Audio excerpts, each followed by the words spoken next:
আজকে আমি হাজির হয়েছি রুই মাছের পাতলা ঝোল রেসিপি নিয়ে। কালে দুপুরে ভাতের সঙ্গে এই রুই মাছের পাতলা ঝোল খেতে খুব তৃপ্তিদায়ক লাগে।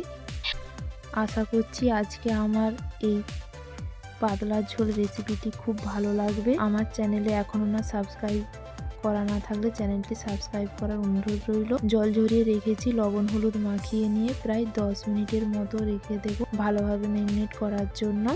সেগুলো এবার আমি ম্যারিনেট করা মাছগুলো এবার ভেজে নেব। তার জন্য কড়াতে তেল দিয়ে দিয়েছি, তেল গরম হয়ে গেছে। একটা একটা করে মাছ ভেজে নেব ভালোভাবে, দুদিক উলট পালট করে লাল করে ভেজে নেব মাছগুলো।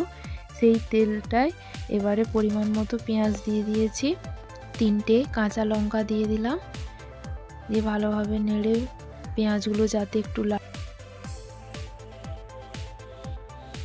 আদা রসুন পরিমাণ মতো আমি দুটো একসাথে মিক্সড করে বেটে নিয়েছিলাম, দিয়ে দিলাম,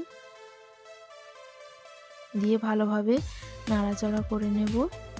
শীতকালে মাছের পাতলা ঝোল খেতে সবাই পছন্দ করে, খেতেও খুব টেস্টি হয়। এবার আমি 1 চামচ জিরে গুঁড়ি আর 1 চামচ হলুদ গুঁড়ো দিয়ে দিলাম, দিয়ে ভালোভাবে নেড়ে নিলাম। দারুচিনি আমি দিয়ে দিলাম, টমেটো কুচি দিয়ে দিলাম। কেউ এখানে টমেটো বাটাও ব্যবহার করতে পারো। 1/2 চামচ আমি লঙ্কা গুঁড়ি দিয়ে দিলাম, যে যেরকম ঝাল খাবে পরিমাণ মতো সেই রকম দেবে। রুই মাছের পাতলা ঝোল খেতে কার কেমন লাগে আমাকে কমেন্ট করে জানাবে। এবার যে পরিমাণ ঝোল রাখবে সেরকম জল দিতে হবে।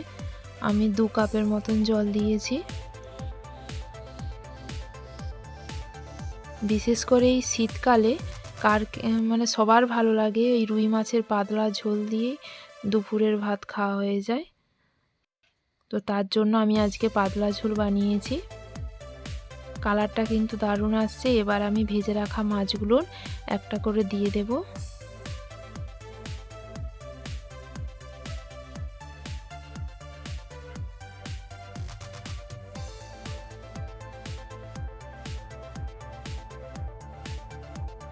আমার মাছের পাতলা ঝোল রেডি হয়ে গেছে। এবার আমি নামিয়ে নেব। আশা করছি আমার এই আজকের রেসিপিটা তোমাদের খুব ভালো লেগেছে।